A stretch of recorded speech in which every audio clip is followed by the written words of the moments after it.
हरे कृष्ण।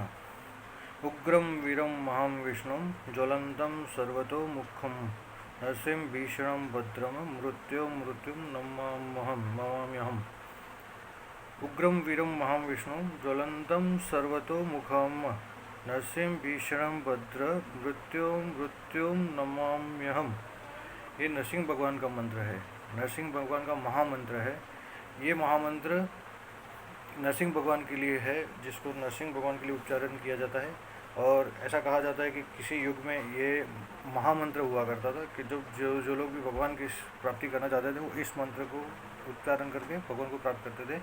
और ये मंत्र जो है ये बहुत अच्छा और बहुत सटीक मंत्र है, जिसमें आपके जितने भी आपके प्रॉब्लम रिलेटेड होते हैं, आपके ऊपर जो भी दुविधाएँ आती है, विघ्न आते हैं, तो अगर ये मंत्र अगर जपते हैं हम, तो इससे काफ़ी सारे हमको इसमें रक्षण मिलता है। क्योंकि प्रहलाद महाराज जो भगवान के भक्त थे, उनकी रक्षा करने के लिए नरसिंह भगवान प्रकट हुए थे। तो अपने भक्तों की सदैव रक्षा करते हैं। उसके लिए नरसिंह भगवान हमेशा तत्पर रहते हैं कि अपने भक्तों को किस तरह से रक्षा किया जाए। ऐसे काफ़ी सारे ऐसे उदाहरण भी है आज की तारीख में भी, जहाँ पे नरसिंह भगवान ने अपने भक्तों को काफ़ी सहायता की और ऐसी ऐसी जगह पे मदद की है। तो ऐसे बहुत सारे उदाहरण हैं हमारे पास। तो प्रहलाद महाराज और के बारे में थोड़ा सा समझते हैं। क्योंकि अगर प्रहलाद महाराज को नहीं समझा तो हम नरसिंह भगवान को नहीं समझ सकते। प्रहलाद महाराज के जो पिता थे वो हिरण्यकशिपु थे। हिरण्यकशिपु के एक भाई भी थे जो थे हिरणाक्ष। और इन दोनों के पिता माता थे कश्यप और दिति। कश्यप और दिति के पुत्र थे हिरणाक्ष और हिरण्यकशिपु। और हिरणाक्ष और हिरण्यकशिपु, जो हिरणाक्ष था और हिरण्यकशिपु, ये दो भाई थे। पर ये इससे पहले भगवान के बैकुंठ धाम में द्वारपाल हुआ करते थे। सनत कुमार, जो जिनको कुमार बोलते, 4 कुमार, उनके श्राप की वजह से इनको पृथ्वी लोक पे 3 अवतार लेने पड़े थे। और 3 अवतारों में से पहले अवतार हिरणाक्ष और हिरण्यकशिपु थे। फिर इसके बाद ये रावण और कुंभकर्ण के रूप कुंभकर्ण बने। फिर शिशुपाल और दंतवक्र, ये 3 अवतार के बाद ये वापिस अपने भगवान के धाम वापिस बैकुंठ चले गए थे। तो जब ये इधर आए तो ये श्राप में थे, तो श्राप की वजह से इनको असुर के रूप में जन्म लेना पड़ा। और इनका असुर, लेकिन भगवान के ये भक्त थे, क्योंकि द्वारपाल थे बैकुंठ के, तो भगवान की कृपा से ही भगवान के हाथों से ही इनकी मृत्यु, जिसकी वजह से ये वापिस अपने धाम वो बैकुंठ लोग वापिस जा सके थे। तो यहाँ पे बताते कि हिरणाक्ष और हिरण्यकशिपु एक असुर परिवार में जन्म लिया था, दिति और कश्यप के द्वारा। और एक असुर वृत्ति वाले थे, तामसिक जिसको वृत्ति कहते हैं, तमोगुणी वृत्ति के थे। और इनके सारे कार्य नेगेटिव ही बोल सकते, नकारात्मक कार्य थे। ये भगवान से हमेशा ईर्ष्या करते थे, और ईर्ष्या के वश ही ये सारे अपने जितने पाप और जितने अधर्म थे वो सब करते थे ये। और प्रहलाद जो महाराज थे, उनके पिताजी का नाम था हिरण्यकशिपु और उनकी माता का नाम था कयादु। अच्छा, हिरणाक्ष को मारने के लिए वराह अवतार का आपने कथा सुना होगा। तो वराह अवतार में हिरणाक्ष का वध किया था भगवान ने। और उस वध के बाद जब हिरण्यकशिपु को पता चला कि मेरे भाई को, बड़े भाई को अपने विष्णु भगवान ने मार दिया, तो वो विष्णु के दुश्मन बन गए। और विष्णु को मारने के लिए उन्होंने घोर तपस्या किया। घोर तपस्या करके ब्रह्मा जी से वरदान ले लिए कि मुझे ना कोई दिन में मार सके, ना कोई रात में मार सके, ना मुझे कोई शाम को मार सके। फिर भगवान ने फिर कोई ना तो मुझे मनुष्य मार सके, ना मुझे कोई जानवर मार सके, ना मैं अस्त्र से मरूँ, ना शस्त्र से मरूँ, ना मुझे देवी देवता मार सके। तो इस तरह के अनेकों वरदान ले लिए। वैसे तो उन्होंने तपस्या इसलिए की थी कि वो हमेशा अमर हो जाए और हमेशा हमेशा के लिए वो उसको कोई ना मार सके। पर ब्रह्मा जी से जब ये वरदान मांगे उन्होंने, तो ब्रह्मा जी कहते हैं कि मेरी खुद की जो आयुष्य है वो सीमित है। ब्रह्मा जी, अगर हम शास्त्रों को पढ़ते हैं तो हमें पता चलता है कि ब्रह्मा जी की जो आयुष्य 100 वर्ष की है। 100 वर्ष यानी हम हमारे हिसाब से 100 वर्ष नहीं सोचना चाहिए। ब्रह्मा जी का जो एक दिन होता है, ब्रह्मा जी का ये 1 डे जिसको बोलते हैं ना, एक दिन, वो 1000 चतुर्युग मतलब जैसे सतयुग, त्रेता, द्वापर और कलयुग। हम कलयुग में अभी जी रहे, सतयुग, त्रेता, द्वापर और कलयुग, ऐसे 1000 साइकिल जब चलता है तब ब्रह्मा जी का एक दिन कंप्लीट होता है। उसको एक कल्प भी कहा जाता है। ये पूरा एक कल्प होता है। इसके अंदर ये कल्प में एक अलग अलग कथाएँ होती है।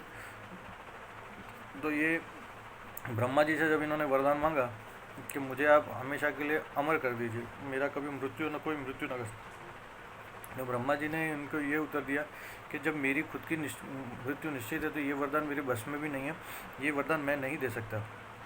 इसके अलावा और कुछ मांग सकते हो तो मांगो।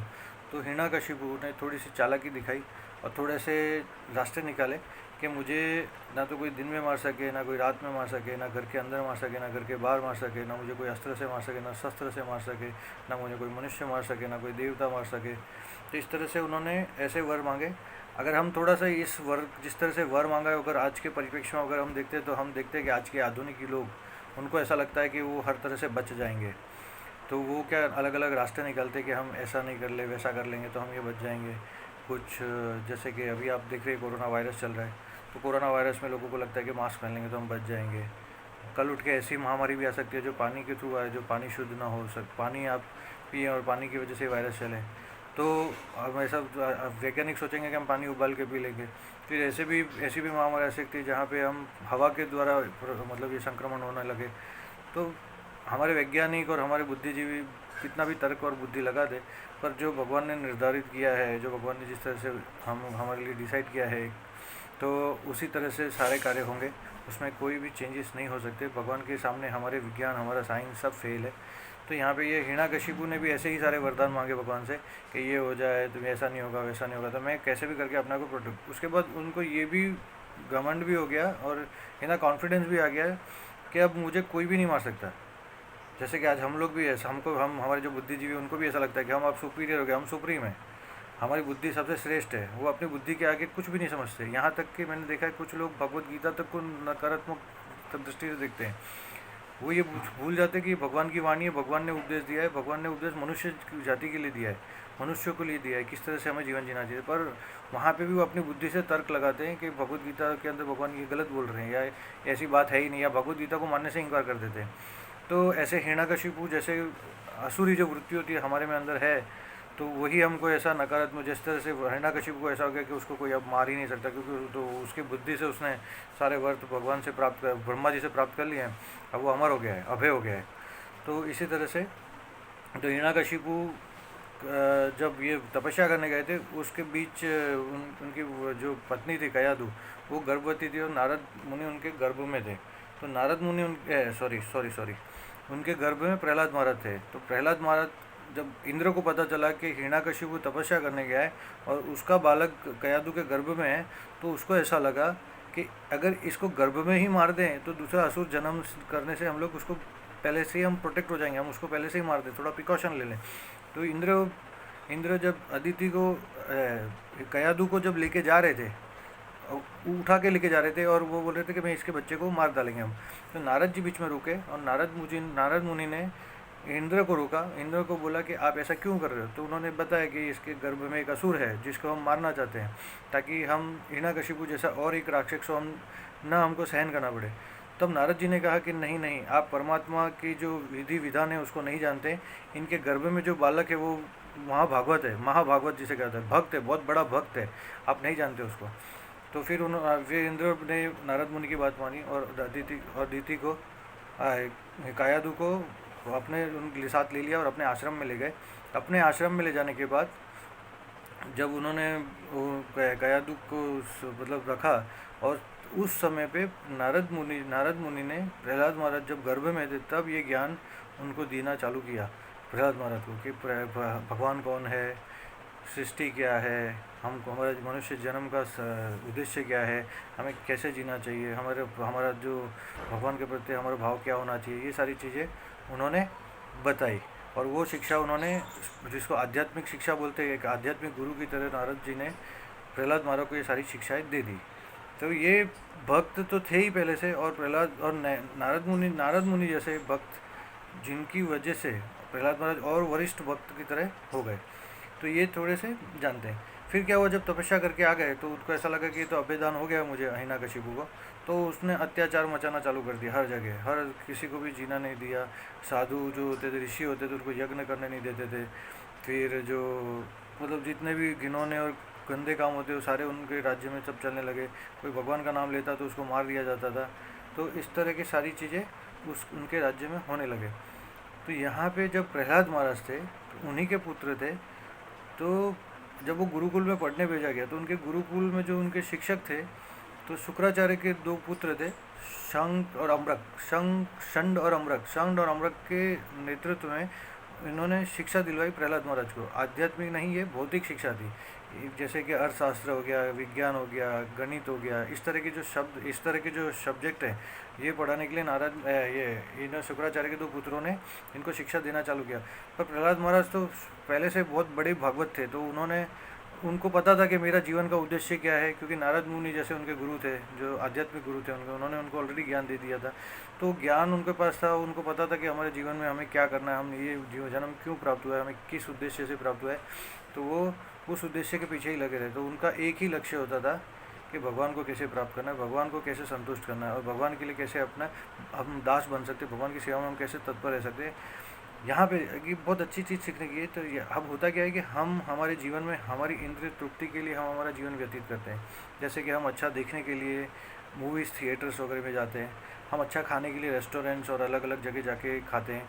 लोग टेस्ट के लिए मांसाहार भी करते हैं, मदिरापान भी करते हैं। और हम ऐसे हमारी जो इंद्रियां हैं, जो हमारी 5 सेंसेस है, उनको उसको और हमारा छठा मन और बुद्धि, हम बुद्धि को लगाते हैं ऐसा कि जिससे हमारा मन संतुष्ट हो, और मन हमारा नकारात्मक हमें से ले जाता है और हमें गलत काम करवाता है, और ये नकारात्मक चीज़ें हमारे साथ होती है। तो यहाँ पे ये देखना चाहिए अपने को कि नकारात्मक चीज़ों से हम कैसे बच सकते हैं। हमारी इंद्रियों को हम हमारे लिए ना इस्तेमाल करके हमें इसको भगवान के लिए करना है। तो यही प्रहलाद महाराज कर रहे थे। प्रहलाद महाराज अपनी इंद्रियों को अपने लिए ना यूज़ करके, अपने लिए ना इस्तेमाल करके, अपने भगवान को संतुष्ट करने के लिए अपनी इंद्रियों को लगाते थे। जैसे कि अपनी आँखें भगवान का दर्शन करके इस्तेमाल करते थे। जैसे उनके कान भगवान की कथा के बारे में, उनके भगवान के ग्लोरिफिकेशन सुनने से के लिए साथ करते थे। और अपने जो स्मेल जो वाली जो शक्ति है, उसको भगवान को अर्पित किए हुए फूल को सूंघ के करते थे। जो जीवा है, उसके भगवान को अर्पित किया हुआ भोजन प्रसाद लेके वो अपने जीवा का जो इंद्रिय तृप्ति है उसको करते थे। फिर अपने जो जबान है, जिससे हम बोलते भी हैं, तो वो भगवान का नाम के प्रचार का करते थे, भगवान के नाम और भगवान के गुण का प्रचार करते थे। इस तरह वो अपने सारी सेंसेस, अपने जो हाथ है, जो स्पर्श वाली जो इंद्रिया, उससे भगवान की सेवा करना, अर्च विग्रह की पूजा करना, अर्चना करना, ये सब में लगा। तो अपनी इंद्रियों को अपनी तृप्ति के लिए नहीं, भगवान की तृप्ति के लिए, भगवान की सेवा में लगा देते थे। तो ये प्रहलाद महाराज थे। जब वो गुरुकुल में उनके भौतिक गुरु जो शुक्राचार्य के दो पुत्र शंड और अमरक, उनके अंदर जब उनके साथ जब पढ़ रहे थे, उनके नेतृत्व में पढ़ रहे थे, तब उनका मन उधर लगता नहीं था। उनका मन तो हमेशा विष्णु के में लगा रहता था। उसको जब समय मिलता था तो जो बाकी उनके जो शिष्य होते थे, शिष्य भाई, उनको भी भगवान की ग्लोरिफिकेशन, भगवान के गुणगान के बारे में बताते थे। तो यहाँ तक प्रहलाद महाराज इस तरह के भक्त थे। जब हिरण्यकशिपु को पता चला कि वो ऐसा कर रहे हैं, तो उन्होंने उनके गुरु को भी डांटा। तो उनके गुरु ने बताया कि हम ऐसी कोई शिक्षा देते नहीं है, पता नहीं ये बच्चा कहाँ से ऐसी शिक्षा प्राप्त कर रहा है। तो हिरण्यकशिपु शुरू में तो पहले बहुत क्रोधित हुए, फिर उनको लगा छोटा बच्चा है, समझाने से समझ जाएंगे। फिर समझाया, फिर थोड़े दिन गुरुकुल में गए, फिर उन्होंने वापस चेक किया अपने बच्चे को, तो फिर वही कहते थे कि सब कुछ विष्णु है, जो कुछ भी है परमात्मा जो है विष्णु है, भगवान तो विष्णु है। हिरण्यकशिपु यहाँ पे कहता था मैं भगवान हूँ, मुझे मानो। वो कहता था नहीं, जो सर्वशक्तिमान जो भगवान है, वो परम पुरुषोत्तम, लीला पुरुषोत्तम भगवान है, विष्णु है, श्री कृष्ण है, तो मैं तो उन्हीं को मानता हूँ, मैं उसी को मानता हूँ। तो हिरण्यकशिपु कहते थे तुम मेरे पुत्र हो, तुम मेरी बात नहीं मान के तुम ये सब कर रहे हो। तो यहाँ पे बहुत अच्छा भगवत गीता से हमको एक उदाहरण मिलता है। भगवत गीता में एक श्लोक है, देहिन्य अस्मिन्यता देहे कौमारम यौवनम जरा तथा देहांतर प्राप्ति धीरे तत्र नमयति। प्रहलाद महाराज कहते हैं कि आप मेरे पिता जरूर हैं, पर आपका जो संबंध है वो मेरा शरीर का संबंध है। आप मेरे इस जन्म में मेरे पिता हैं, हो सकता है उससे पूर्व जन्म में शायद मैं आपका पिता हूँ, उसके पूर्व जन्म में शायद मैं वापिस आप मेरे पिता हूँ, आगे चल के भी ऐसा कुछ हो सकता है। तो ये शरीर का रिश्ता है। जैसे हम भी हमारे भौतिक जीवन में देखें तो माता पिता पत्नी बच्चे, ये सब हमारे शरीर के रिलेशन है। हम इसमें इतने आसक्त हो जाते, इतने अटैच हो जाते हैं कि हम बाकी सारी चीज़ें को भूल जाते हैं। हमारे जो कर्तव्य है, जो हमारे इस मनुष्य जन्म के उद्देश्य और कर्तव्य को भूल के हम क्या करते हैं, हमारी इंद्रिय तृप्ति और हमारे जो आसक्तियाँ हैं, जैसे पत्नी बच्चे माँ बाप मित्र संबंध पैसा घर गाड़ी बंगला बिजनेस, इसमें लग जाते हैं हम। तो इस तरह से हम अपनी आसक्ति को भी कहाँ लगा देते हैं, अपने लिए लगा देते हैं। अपने लिए भी नहीं लगाते, अपने शरीर के लिए लगा देते। तो यहाँ पे ये जो श्लोक है, यहाँ पे इससे पता चलता है कि प्रहलाद महाराज ये कहते हैं कि आपका और मेरा जो संबंध है वो ये शरीर का संबंध है। आप समझो, आप मेरे पिता इस जन्म के ऊपर, मैं जिसकी बात कर रहा हूँ वो परम पिता है। परम पिता मतलब जो मेरे भी पिता हैं, आपके भी पिता हैं, और हर चीज़ के जो बीज है, बीज बोलते हैं बीज, वो है, उन्हीं के बीच की वजह से आज हम सब लोग हैं। तो जो सबके पिता, परम पिता जिसको कहा जाता है, वो परमेश्वर है, वो परमेश्वर साक्षात विष्णु है। तो ये प्रहलाद महाराज उनको समझाते, तो हिरण्यकशिपु और क्रोधित हो जाता है। तो बोलता तुम मेरे पुत्रों को कैसी बातें करते हो। तो बोले ये सत्य है। और इसी में यही अध्याय के अंदर दूसरा एक श्लोक भी है, मात्र स्पर्शे तु कौनते शीतोष्ण सुख दुखा आगम अपाइन अनित्य तान तितिक्ष भारत। इस श्लोक में वापिस प्रहलाद महाराज से यही सीखने मिलता है कि मात्र ये सच्चाई है, सच्चाई के साथ हमको जीना पड़ेगा। तो हिरण्यकशिपु इतना क्रूर था, इतना क्रूर था, तब भी प्रहलाद महाराज उनको समझा रहे हैं कि ऐसा नहीं है, आप समझो, आप मुझे ये जो भी यातना दे रहे हो सब कुछ कर रहे हो, पर मुझे भी ये हमारे शास्त्रीय शिक्षा देते हैं कि मात्र स्पर्श तो कौन तो शीतोष्ण सुख दुख, ये तकलीफें तो आएगी, आगम अपाइन अनित्य, पहले भी थी, अभी भी, बाद में भी रहेगी, तान तितिक्ष भारत, इसको सहन करना सीखो। तो मैं भगवान विष्णु को ही परम विष्णु, अपना परमात्मा मानता हूँ, अपना पिता मानता हूँ, और वही सब कुछ है। तो इसके लिए अगर मुझे सहन करना है तो मैं सहन भी कर लूँगा। तो क्योंकि भगवान खुद, भगवद गीता में कृष्ण भगवान खुद कहते हैं कि सहन करो इसको, दुख तकलीफ तो आएगा। जैसे सीज़न आती है ना, गर्मी ऋतु, सर्दी ऋतु, वर्षा ऋतु, तो ऐसे सीज़न चेंज होती है, ऐसे सुख दुख, दुख सुख सब चलता रहता है। तो ये सब चीज़ें आती रहती है, तो सहन करना सीखो। तो यहाँ पे ये बहुत अच्छा एक उदाहरण है जहाँ पे भगवान इनको सहन करने का सिखाते हैं। और फिर भगवान, जैसे प्रहलाद महाराज हर क्या कर रहे थे, हर जगह भगवान विष्णु को ही देख रहे थे, जहाँ भी उनको देखे तो विष्णु दिखते थे उनको, हर चीज़ में वो विष्णु को ढूंढते थे, हर चीज़ में उनको विष्णु दिखते थे, सब चीज़ मतलब विष्णु, कम्प्लीटली क्या बोलते हैं, विष्णु कॉन्शियस, कृष्ण कॉन्शियस। तो यहाँ पे भागवत गीता में भगवान भी कहते हैं, तेषाम सतत युक्ता नाम भजताम प्रीतिपूर्वक, बराबर, ददामि बुद्धि योगम तम येन मामुप्यांति ते, बोलता तेषाम सतत युक्ता नाम भजताम प्रीति, जो प्रेम पूर्वक श्रद्धा पूर्वक जो मेरे को याद करता रहता है, मुझे याद करता रहता है, मेरे ध्यान करता रहता है, वो मेरा सबसे प्रिय शिष्य है। और प्रहलाद उसमें से एक थे। तो प्रहलाद के लिए तो भगवान रक्षा तो करेंगे। तो भगवान, अच्छा, अब यहाँ पे नरसिंह भगवान का प्राकट्य जो होता है उसके बारे में ऐसा है कि जब कोई भक्त होता है, और भक्त जैसे हमारे जैसा भक्त नहीं, प्रहलाद महाराज जैसा भक्त जो शुद्ध था, उसके पिता इतने क्रूर थे तो भी वो सब सहन कर रहा था। उसके पिताजी ने उनको हाथी के पैरों के नीचे दिलवाया, पहाड़ के ऊपर से दिलवाया, नदी में फेंकवाया, कांटों के अंदर फेंक दिया उसको। उनकी से जो बहन थी होलिका, वो अग्नि में लेके बैठ गई, उनके ऊपर जितनी यातना कर सकते सब किया, पर उन्होंने, प्रहलाद महाराज अडिग नहीं हुए, वो डिग रहे, वो अटल रहे कि नहीं, भगवान तो विष्णु है, मैं भ्रमित नहीं होऊंगा। हम सब लोग तो भ्रमित हो जाते हैं, और हम सब लोग इतने शुद्ध भक्त नहीं है। क्यों? ये कलयुग है। कलयुग में, जैसे कलयुग में हम सब ऐसा देखा जाए तो यहाँ पे जो 4 वर्ण की बात करते हैं, ब्राह्मण, क्षत्रिय, वैश्य और शूद्र, तो कलयुग के अंदर ना तो कोई ब्राह्मण है, ना वैश्य, ना शूद्र, ना क्या कोई ब्राह्मण है, ना कोई क्षत्रिय, ना वैश्य है। हम जितने भी अब हम सब दिखते हैं ना, सब शूद्र। तो हम सब तमोगुणी लोग हैं। हम सब किसी की बुराइयाँ करते हैं, हम ईर्ष्या करते हैं, हम झूठ बोलते हैं, हम उल्टा पुल्टा खाते हैं, जो हमको शास्त्रों ने मना किया वो करते हैं।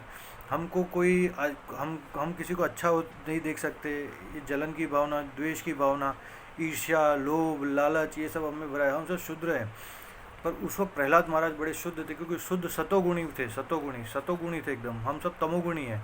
तो वो तो इतने उच्च कोटि के भक्त थे। तो ऐसे भक्तों के लिए भगवान क्या बोलते हैं? परित्राणाय साधूनाम विनाशाय दुष्कृताम धर्म संस्थापनार्थाय संभवान युगे युगे। तो भगवान का प्राकट्य कब होता है? बोलते परित्राणाय साधूनाम, साधुओं की रक्षा करने के लिए, विनाशाय दुष्कृताम, जो दुष्ट होते हैं ना राक्षस, उनका विनाश करने के लिए, धर्म संस्थापनार्थाय, धर्म की स्थापना फिर से स्थापित करने के लिए, संभवान युगे, हर युग में मैं आता हूँ, बराबर। तब परित्राणाय साधुनाम, कैसे साधु? प्रहलाद महाराज जैसे। आजकल कुछ लोग ऐसा सोचते हैं कि ये कोरोना चल रहा है, हर जगह आप देखो कि तकलीफ ही तकलीफ है, तो इतना सारा तो तकलीफ हो रहा है, तो भगवान प्रकट क्यों नहीं होते? भगवान तो कहते हैं परित्राणाय साधुनाम विनाशाय दुष्कृताम। पर आज हम लोग इतने शुद्र कोटि के लोग हैं कि हमारे में भक्ति नाम की चीज़ नहीं है। तो हम भक्ति है नहीं, तो हम क्या कर रहे हैं? पाप पे पाप करे जा रहे, पाप पे पाप कर रहे। तो जहाँ पे साधु है कौन? तो जिसके लिए भगवान प्रकट हो, ठीक है। तो हमको कोशिश करना चाहिए कि हम धीरे धीरे एक अपनी शुद्ध कोटि के भक्त बनने की प्रयास करें, एक अच्छे इंसान बनने की कोशिश करें, अच्छे इंसान से भी धीरे धीरे भक्त बनने का कोशिश करें, बराबर। तो ये एक श्लोक है जिसमें, इससे पूर्व भी एक सर्वे, यदा यदा ही धर्मस्य ग्लानिर्भवति भारत अभ्युत्थानमानं धर्मस्य तदात्मानं सृजामि हम, धर्म की स्थापना करने के लिए आते हैं। फिर अच्छा, अब भगवान जब इस जब प्रहलाद महाराज जब हिरण्यकशिपु पे फुल मतलब क्रोधित हो गए, और उनको जब उनकी जो बोलते हैं सीमा जब खत्म हो गई, और उनको विष्णु भगवान से इतना द्वेष था, और उनका पुत्र ही विष्णु की भक्ति कर रहा है, तो उनको बहुत क्रोध आया, बहुत क्रोध आया, बहुत क्रोध आया। और प्रहलाद महाराज कहते हैं मेरे लिए तो हर जगह विष्णु है, हर जगह विष्णु है, हम मुझे तो हर चीज़ विष्णु दिख रही है। तो हिरण्यकशिपु उनको बोलते तुझे कहाँ कहाँ विष्णु दिखते, तो प्रहलाद महाराज कहते मुझे तो आप में भी विष्णु दिखते हैं, मुझे मुझ में विष्णु दिखते हैं, मुझे सिपाहियाँ जो खड़े हैं उन सब में विष्णु दिखते हैं, मुझे हर जगह विष्णु दिखते हैं। तो उन्होंने फिर कैसे कैसी चीज़ें की, मटेरियल चीज़ें, जैसे कि कोई चीज़ हो गई, जैसे कि कांच ग्लास हो गया, टेबल हो गए, चेयर हो गए, कुर्सी हो गए, तो बोले इसमें विष्णु है, तो बोले हाँ इसमें विष्णु है, बोले इसमें विष्णु है, बोले हाँ इसमें, दरवाजे में विष्णु है, बोले हाँ दरवाजे में विष्णु है, इसमें भी विष्णु, इसमें विष्णु है। तो हम आज के परिप्रेक्ष्य में हम लोग भी ऐसा बोलते हैं भगवान भगवान तो होते नहीं है कहीं पे, हमको तो कहीं दिखते नहीं है, भगवान कहाँ है। तो ये बहुत बड़ा उदाहरण है भगवान कहाँ है।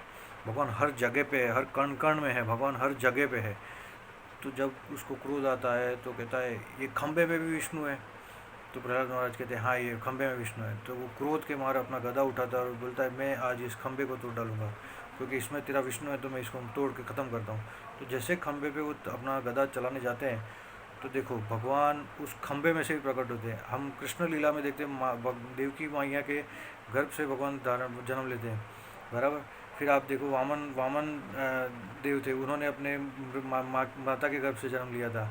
वैसे ही हर जगह आप देखोगे तो भगवान अपने माँ के गर्भ से, यहाँ पे एक अलग उदाहरण है कि भगवान खंबे से निकल रहे हैं।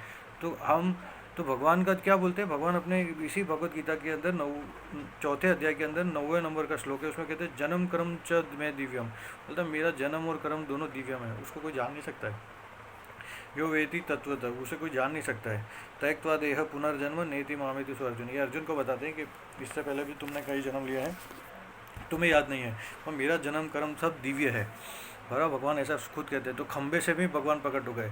तो आप सोचो कि हम जब ऐसा कहा जाता है हमारे साधु पुरुषों से कि कण कण में भगवान है, ये हर जगह पे भगवान है, तो ये गलत बात है नहीं, ये एकदम सत्य बात है। यहाँ पे ये सिद्ध होता है प्रहलाद महाराज के केस में, जहाँ पे भगवान नरसिंह खुद खंबा तोड़ के प्रकट होते हैं, और प्रकट होके हिरण्यकशिपु का वध कर देते हैं। और किस हिरण्यकशिपु का वध करते हैं, जिसके पास इतने सारे वरदान थे कि ना तो उसको कोई मनुष्य मार सकता है, ना कोई देव मार सकता है, ना कोई जानवर मार सकता है, ना कोई दिन में मार सकता है, ना कोई रात में मार सकता है, ना उसको ये किया जा सकता है, ना वो ऐसे मारा जा सकता है। हर तरह के उसने अपने वरदान ब्रह्मा जी से प्राप्त कर लिए थे। फिर भी भगवान की जो सीमा है, भगवान की जो शक्ति है, उससे कोई नहीं पहुंच सकता। यहाँ पे ये सिद्ध होता है भगवान कहीं से भी उत्पन्न हो सकते हैं, और अपने शुद्ध भक्त की रक्षा करने के लिए वो हमेशा तत्पर रहते हैं और आगे आते हैं। यहाँ पे प्रहलाद महाराज से हमको सीखना चाहिए कि देखो भगवान के प्रति उनका कितनी कितनी श्रद्धा थी, एक विश्वास जिसको बोलते हैं ना, विश्वास बहुत ज़रूरी है। आज हम ये ज़रूर कहते हैं कि भगवान हमारे सामने तो दिखते नहीं है, अरे हम है कौन, हमारी हमारी ये जो आँखें, ये बिना सूर्य की लाइट या बल्ब की लाइट के बिना हम ये दृष्टि भी कुछ देख नहीं सकती। आपका बंद कमरे के अंदर एक अंधेरा कर लीजिए और आप कुछ देख के बताइए, कुछ नहीं दिखेगा आपको। इसमें भी सूर्य की रोशनी जाती है, तब हम जाके कोई इमेज देख सकते हैं, कोई पिक्चर देख सकते हैं। ये हमारे कान हमारे जैसे ज़्यादा तो अच्छा कुत्ते सुन सकते हैं दूर तक का, ठीक है। तो ऐसे ये हम क्या बोलते हैं, इनकम्प्लीट लोग, हम ऐसा क्लेम करते हैं कि भगवान कहीं भी नहीं है, भगवान नहीं है, हम ये सब। तो भगवान है, पर भगवान के ऊपर विश्वास बहुत इंपॉर्टेंट है। और भक्ति मार्ग जो है, भक्ति मार्ग के द्वारा हम भगवान पर विश्वास हम स्थापित कर सकते हैं। और ये विश्वास एक बहुत बड़ी चीज़ होती है ये। और भक्ति यानी प्रेम होता है, प्रेम का एक संबंध होता है। हम भगवान से एक प्रेम का संबंध स्थापित करते हैं, और जब हम प्रेम का संबंध स्थापित करते हैं तो भगवान हमारी रक्षा करते हैं।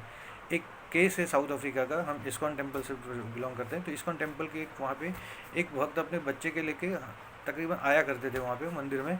और वहाँ पे हम मंदिर में जब आते हैं तो संध्या आरती होती है, सुबह मंगला आरती होती है, कीर्तन होता है, नरसिंह आरती होती है। नरसिंह आरती भी बहुत अच्छी है। अगर आप यूट्यूब पे देखेंगे नरसिंह आरती इस्कॉन मंदिर ऐसा टाइप करेंगे तो आपको मिलेगा नरसिंह आरती। आप कोशिश करेंगे कि हम कोई वीडियो बनाए जिसमें हम नरसिंह आरती के बारे में थोड़ा दिखाएं। तो नरसिंह आरती सुनती थी बच्ची। एक बार क्या हुआ, ये बच्ची अपने घर में फर्स्ट फ्लोर पे, इनके पिताजी बैठे थे और ये नीचे नीचे ग्राउंड में गार्डन में खेल रही थी। तो पिताजी ऊपर बैठे थे और नीचे ग्राउंड में बच्ची खेल रही है। बच्ची खेलते खेलते उसका बॉल रोड पे चला गया, बाहर गेट से बाहर। तो बच्ची अपना बॉल लेने के लिए बाहर गई। बच्ची जब अपना बॉल लेने बाहर गई, जैसे बॉल लेने गई वहाँ पे एक ट्रक गुजर रहा था। जब वो ट्रक गुजर रहा था और उसके पिता वहाँ से देख रहे थे ऊपर से, पर वो ऊपर थे, वो नीचे कुछ नहीं कर सकते, वो लाचार थे, ऊपर से नीचे अपने बच्ची को बचाने आ सके, कैसे आ सके। तो देखा तब तक तो ट्रक जो था उसके ऊपर से चला गया। तब तक बाद में अपने उनके पिता नीचे आए, उन्होंने देखा अपनी बच्ची को ऐसी हालत में, तो उन्होंने तुरंत उसको ले जाके हॉस्पिटल में एडमिट कराया। जब हॉस्पिटल में एडमिट कराया तो बॉडी को कोई खरोच तो नहीं लगी, बॉडी में कुछ हुआ तो नहीं था, कोई टूट फूट। जब डॉक्टर ने रिपोर्ट मंगाई तो डॉक्टर ने नर्स को कहा कि मुझे इसकी एक्सरे दिखाओ। तो उसकी एक्सरे जब देखी तो उसके अंदर कहीं पे भी कोई क्रैक या फ्रैक्चर कुछ भी नहीं था। जब डॉक्टर ने बोला कि आप ये सही एक्सरे नहीं लाए हो, आप किसी दूसरे पेशेंट का उठा लाए हो, आप इस पेशेंट का लेके आओ, क्योंकि इसके ऊपर से ट्रक निकला है, जिस बच्चे के ऊपर से ट्रक निकला उसका ऐसे एक्सरे नहीं हो सकता है, आप जाके मुझे सही वाला एक्सरे लेके आओ। तो नर्स बोलती है ये वही लड़की का एक्सरे है, आप देख लो, इसके अलावा दूसरा कोई एक्सरे नहीं है, ये वही है, मैंने भी चेक किया और मैंने क्रॉस चेक भी किया, उसके बाद मैं आपके पास लेके आया। तो डॉक्टर फिर जब उनके पास गए, बच्ची के पास, बच्ची को देखा तो उन्होंने देखा उनके शरीर पे कुछ खरोच लगे हुए थे। जब होश में आई तो बच्ची को पूछा गया कि आपके साथ क्या हुआ। तो बच्ची ने बताया कि जब मैं बॉल लेने गई तो ट्रक आया तो मैं डर गई, जब मैं डर गई तो मैं नरसिंह आरती गाने लगी, क्योंकि वो मंदिर में जब जाती थी तो मंदिर में नरसिंह आरती सुनती थी। तो उसको समझ में आया कि मेरी रक्षा अब कोई नहीं कर सकता है, मुझे भगवान रक्षा कर सकते हैं। तो उसने नरसिंह आरती गाना चालू कर दिया था उस वक्त। तो उस लड़की का ऐसा बोलना, जब मैं नरसिंह आरती गाना चालू किया तो एक शेर और आदमी जैसा इंसान आया और मुझे ऐसे लपेट लिया, और जब मुझे लपेटा तो ट्रक उनके ऊपर से चला गया। पर मेरे को बोले वो जो शेर जैसा आदमी था उसकी वजह से मेरे को पीठ में थोड़े से उनके नाखून लग गए। तो डॉक्टर ने जब उसके पीठ में देखा तो सही में वो जो नाखून के स्क्रैचेस होते हैं ना, वेस्टर के स्क्रैचेस मिले। तो जब डॉक्टर लोग भी अचंभा खा गए कि ये कैसे हो सकता है। उसके बाद तो ये बहुत सारा फिर मतलब इस्कॉन टेम्पल पे जब लोगों को पता चला, डिसाइबल्स को पता, हमारे गुरु महाराज जो सन्यासियों को पता चला, तो सन्यासी उस बच्ची का दर्शन करने आते थे, क्योंकि हम सब भगवान को दर्शन के लिए काफ़ी सारे योगी महाराज ये सब लोग तपस्या करते हैं।